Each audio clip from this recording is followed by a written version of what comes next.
Good morning, everyone. Welcome to the Cape May Hawkwatch here at Cape May Point State Park. My name is Emily Wilmoth. I'm an environmental educator with New Jersey Audubon.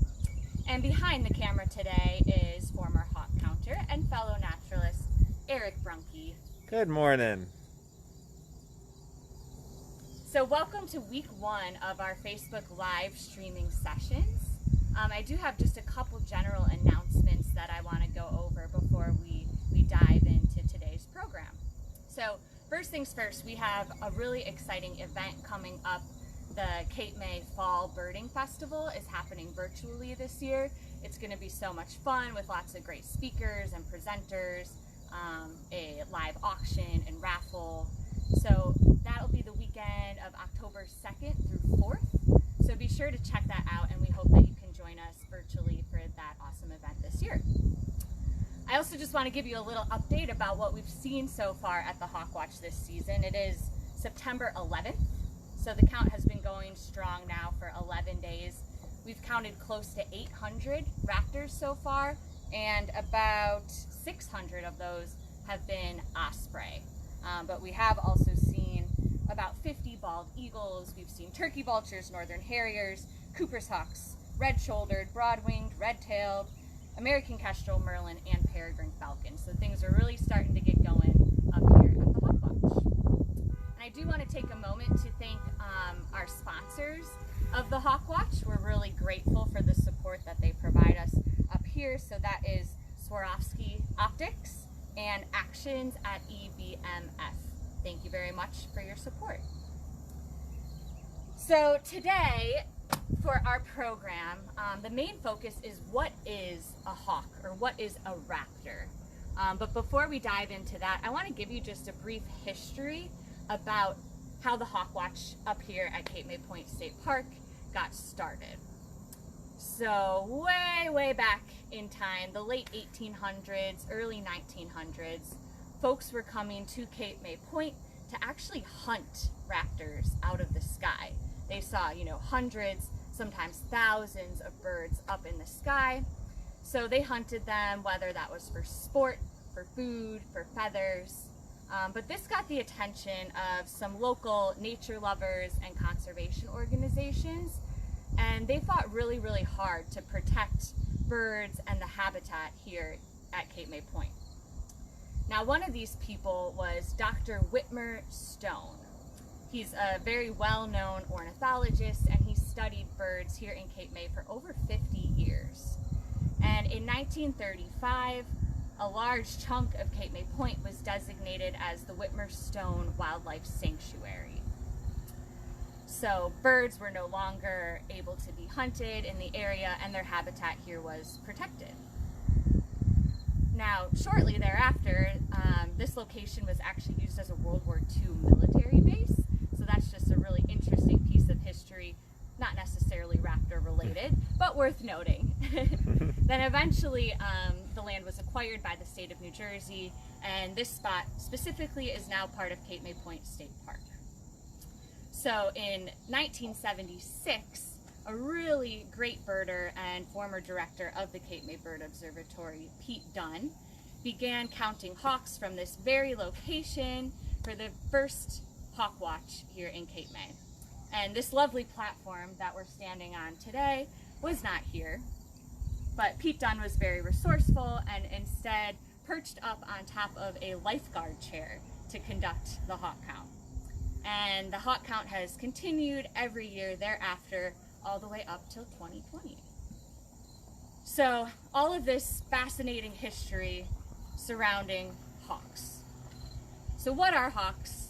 What is so incredible about them that really interests people? When we use the term hawk here at the Hawkwatch, we often use it loosely to kind of refer to a larger group of birds called raptors. And raptors are predators. They're also called birds of prey. So I talked about, the hunting of birds, but raptors themselves are hunters. They eat other animals. And they have some really specific adaptations that make them really great hunters. So before I give them away, take a moment Can you think of something that would help a raptor, a bird of prey, be a good hunter? So one thing is they've got these really sharp claws, which in raptors we call talons. And I've got a foot here to show you. This is actually the foot of an owl, which is a raptor species. And you can see these curved, really sharp talons on this foot. And those talons are used to actually grasp on to whatever prey they're catching, whether that's a small rodent, a frog, a snake, a fish. Those talons really come in handy for catching prey. Another adaptation is the beak. So again, raptors are meat eaters. If you're a human meat eater, you might use a fork and a knife to cut up your meat into smaller bite-sized pieces, right? Well, raptors don't happen to have silverware on hand, so instead, they use their beaks. So here's a picture of several different kinds of bird beaks. Maybe you can pick out the raptor beaks. So the characteristics of a raptor beak is it's down, curved, and sharp at the tip. Every type of bird has a beak that's specially adapted for the specific food that it eats. So if you picked out maybe this one in the middle or this one here at the bottom, you're finding the raptors on this sheet. So aside from the talons and the sharp down curved beak, raptors also have really, really great eyesight. So they've got really large eyes, which helps them see well. And because their eyes are so large, they actually can't move on their own within their eye sockets. They're kind of stuck in place there. So that's why you might have heard the myth that owls can spin their heads all the way around. That's not actually true, but they can turn their heads pretty far in either direction. And this is because they have extra vertebrae that allow for this movement so that they can see around them despite not being able to move their eyes within their sockets. Another cool thing about raptor eyes is they can actually see in UV. And this can be a helpful adaptation in certain situations. One example is a lot of rodents, which make great raptor prey, will actually mark their trails by leaving urine behind. And this urine will reflect UV light. So raptors can actually see it as they fly overhead and use that urine to help track their prey. Pretty cool stuff. Raptors also have a third eyelid. It's called a nictitating membrane, and it's a see-through eyelid that closes sideways over their eyes. So this really comes in handy when they're hunting. You can imagine, as they're diving down at their prey, the wind and, dust or water might be flying into their face. So by closing this eyelid, their eyes are protected, but they can still see what they're doing. So overall, just incredible eyesight. It kind of cracks me up how we're all out here with binoculars, trying to look at these little specks in the sky, and meanwhile the raptors are probably looking down and seeing us, no problem. So we've got the talons, the sharp beak, the incredible eyesight, and then of course raptors are just really, really athletic and great flyers. Whether you're a falcon and you're built for speed, or you're an eagle and you're soaring way up high in the sky, they've just got the incredible ability to fly. Owls, for instance, they have silent flight, right? So that is specific to catching their prey. They can sneak up and kind of grab onto a little mouse without the mouse even hearing the owl approaching. So these are the characteristics that really make up raptors: the talons, the beak, the good eyesight, the incredible flight capabilities. But raptors are birds of prey. It includes hawks, eagles, falcons, and those are the birds that we're counting up here at the Hawkwatch. I'm going to take this moment to ask Eric if any questions have come through in our comments section that we can address at this time. We've had a lot of Lots of thumbs up, lots of hearts, lots of Awesome. wows. Thank you. And Kirsten earlier wrote talons when you were talking about talons. So looks like everyone's having a great time. All right, great job, Kirsten. You knew the term before I even gave it away. Awesome. So yes, moving forward, if you do have any questions or comments, please continue to type them. This is what's exciting about live streaming, is we can interact with you in real time. So now I want to move on to our highlighted hawk of the week.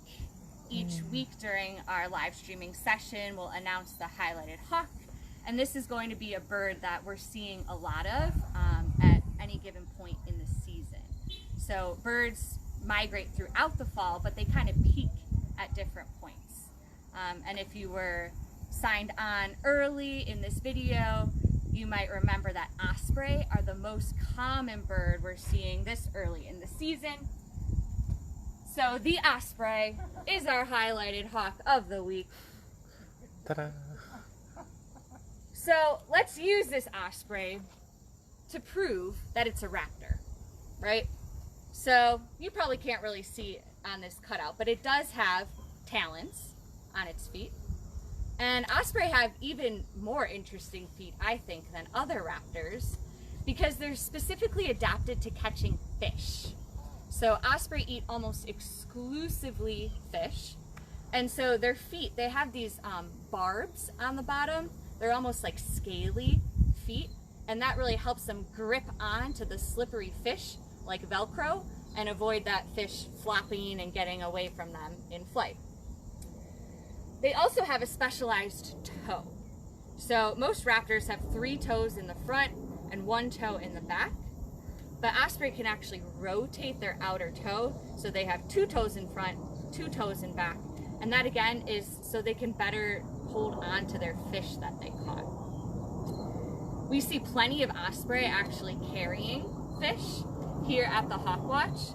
They're pretty successful. They actually can catch a fish at least 25% of the time that they try, so that's a pretty good success rate. And if you see an osprey carrying a fish, take a closer look. You'll notice the fish is flying head first. And the osprey does that intentionally. That reduces the amount of drag and is the most aerodynamic as it carries its fish through the sky. I also recently learned that ospreys spend just about 12 minutes hunting before they actually catch a fish. So that's a really short amount of time. Like if I went out fishing and I put my line in the water and I caught a fish in 12 minutes, I'd be pretty pleased with myself. So they're incredible hunters, osprey. So they do have talons, and they do have a sharp down curved beak that they use for tearing up that fish that they caught. They do have incredible eyesight. You can imagine that nictitating membrane, that eyelid I mentioned earlier, would really come in handy when you're an osprey diving into the water and it's splashing up at you as you're trying to catch a fish. And they are incredible flyers. So they have really powerful wings that can lift them back up out of the water after they've caught their fish. And there are some ways to identify an osprey in flight. So they've got these really sort of uniquely shaped wings. They've got a bow to them, or an M shape.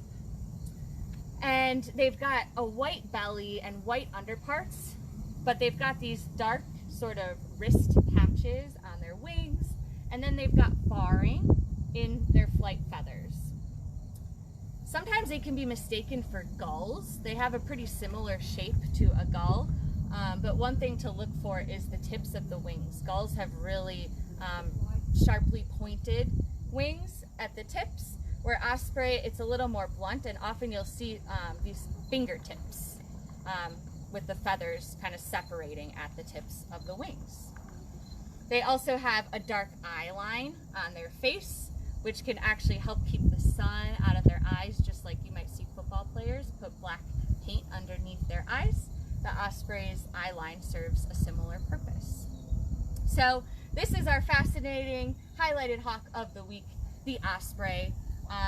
Osprey were lifesavers yesterday. It rained almost all day up here at the Hawkwatch, and our grand total count was 3 osprey. So we've already seen several osprey today, and looking forward to seeing many more as the season continues.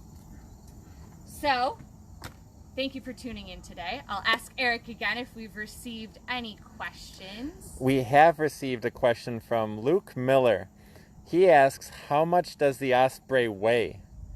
That is a fantastic question. Yes, we just looked it up actually. They weigh about 3 pounds, with the females being a little bit larger than the males, like with all raptors. Thank you, Eric. I did not know that little bit of information.